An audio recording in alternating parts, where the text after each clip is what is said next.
Hello and welcome to IK Photo Reviews. Today we will be taking a look at the best compact hatchback in Kenya. You have probably already made a guess on which car it could be. It's not the Toyota Auris, it's not the VW Golf, and no, it's also not the Subaru Impreza. The best compact hatchback you can get in Kenya right now is the newer 2014 Mazda Axela. Stick around to know why this may even be a better choice than the Audi A3. Before we start, please consider subscribing to the channel for more informative content on cars. You can also use the details in the description box to support the production of this content by donating. Your support will be much appreciated. So what are some of the factors that were considered to enable this car to be selected as the best hatchback?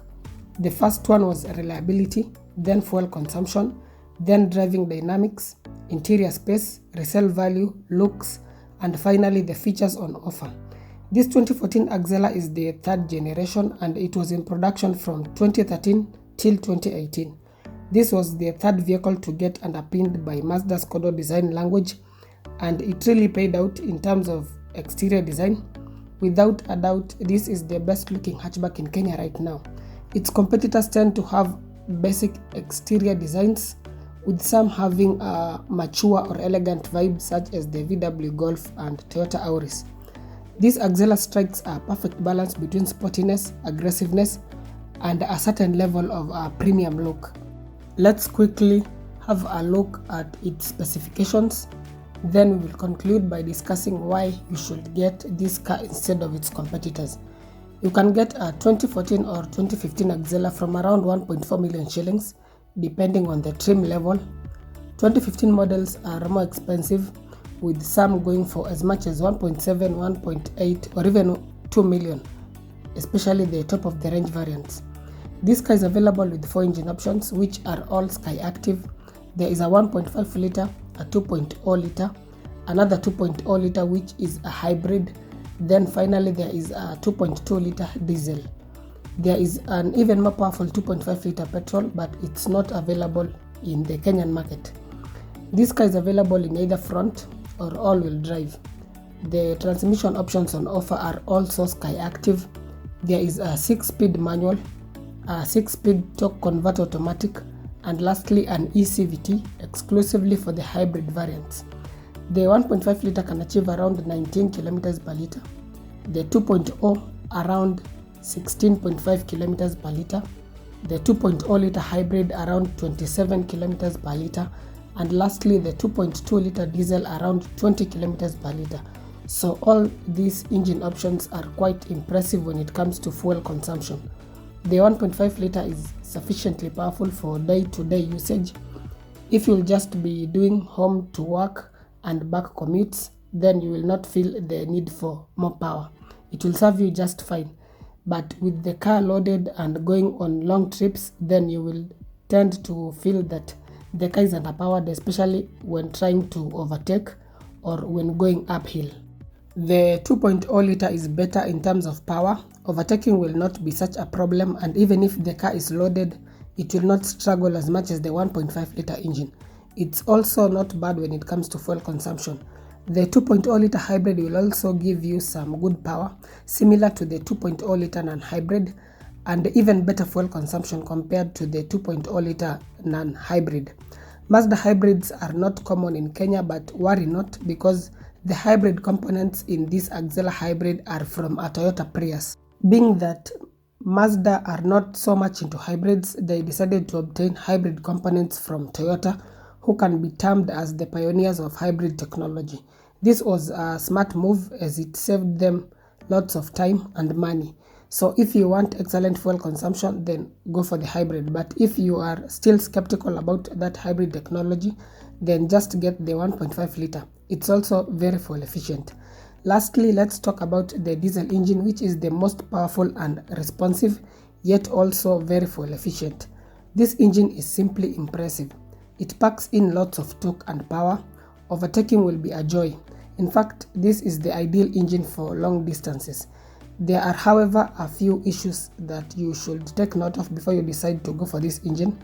Like most other modern diesel engines, there may be the chance of DPF issues. DPF stands for diesel particulate filter, and its main aim is to trap soot and prevent it from being released into the environment because it is harmful. DPFs are meant to unclog themselves through a process known as regeneration. This is whereby the soot is burned off at very high temperatures to prevent it from blocking the DPF. There are three types of regeneration: spontaneous regeneration, dynamic regeneration, and manual regeneration. Spontaneous regeneration occurs undetected, but when the DPF gets clogged with soot, then dynamic regeneration occurs. For this dynamic regeneration to occur, the vehicle should keep moving so as to enable the DPF get rid of the soot. That's why it's recommended that you should go for a diesel engine if you plan on doing long distance drives oftenly. If you keep going for short distances, then the dynamic regeneration may not complete, and this will now mean that a manual regeneration will have to be conducted, and this requires a scan tool as well as a proficient mechanic. So that's normally the main issue with these DPFs. Avoid the diesel engine if you will just be doing short trips, otherwise you will keep having issues with the DPF. Another issue with that diesel engine is the turbo. You will have to be careful and watch out that turbo. This means you must be very careful with the service schedule.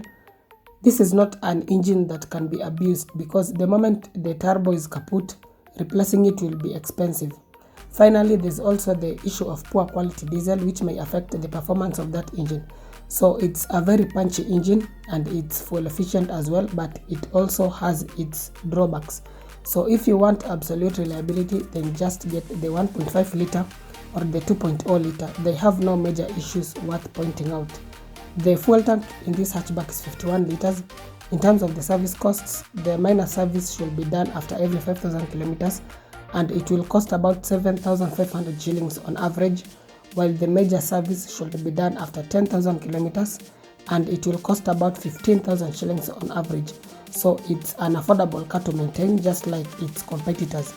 This car gets disc brakes all around, with the front ones being ventilated. The cab weight ranges between 1,300 to 1,315 kgs. The ground clearance is about 155 millimeters, which is slightly below the recommended 165 millimeter clearance. It's not too bad if the car is not loaded, but once you have 5 passengers on board, you will have to watch out for severe bumps.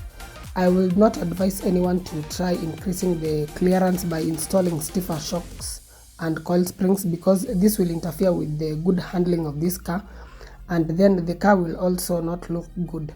So maybe the best thing to do is to just try and watch out for severe bumps, or if you really must modify the clearance, then install larger wheels and tires. Finally, what are some of the extra features you can get with this car? Unlike its competitors, it gets some very interesting features which you cannot even get in a VW Golf or maybe even in an Audi A3.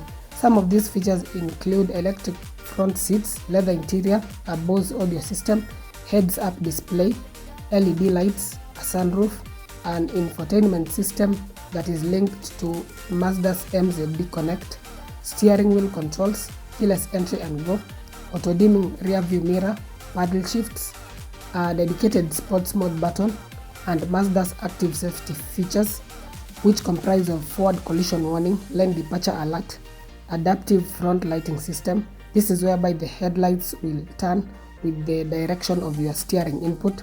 There's also a rear vehicle monitoring system and smart brake support. So it can come really loaded with features, especially the top of the range variants. In fact, it's the most feature loaded hatchback you can get in Kenya right now. So now, with all that said, why is this vehicle the best in its category? First of all, it looks amazing, especially in red. It will definitely turn heads. Secondly, it's a very reliable car, especially the petrol variants. You get an almost premium car with the added advantage of reliability. Audi A3 is also premium, but in terms of reliability, this Axela beats it hands down. Thirdly, it's very fuel efficient thanks to the skyactiv engines and transmission. It also has good driving dynamics. Its steering wheel is very precise. Body roll is well contained because it sits lower to the ground. In general, it drives better than the Impreza and Auris. It's almost at par with something like a VW Golf. The Audi A3 drives better, but considering the other factors, this Axela still comes on top. Finally, it has some interesting features such as the heads-up display, which you cannot get in any of its competitors. Its interior just looks premium. The dials and switches have a premium and expensive tactile feel. In terms of the space, it's spacious enough for a small family. The back seats have decent space. The leg and headroom are just fine. The boot is also decent enough. It can take in 2 large suitcases and a few more smaller items. If you need more space, then the seats can also be folded down to create more room. So there you have it. Why would you buy an Impreza or a Toyota Auris or even a Golf over something as good as this? It looks good, it drives well, it comes with a proper 6-speed automatic, unlike its competitors which have CVTs. It's feature loaded, it's very safe because of its active safety features. Its spare parts are also available in major cities, but do note that the body parts are not easy to find and are quite expensive. Something else is that if by bad luck you end up damaging the windscreen or front grille, it may render those active safety features redundant because there are sensors and cameras. So if you damage them, you will just replace the windscreen and grille with the basic ones that do not have those sensors. So do let me know what you think about this premium, fuel efficient and reliable Japanese hatchback. Will you still go for an Audi instead of this? Thank you for watching. Please don't forget to subscribe and like the video. If you have any inquiries or would like to advertise your car for sale on the channel, feel free to reach me via WhatsApp or email. Stay safe. See you in the next video, which will be a comparison between 3 hatchbacks: the Golf, Toyota Auris and this Mazda Axela.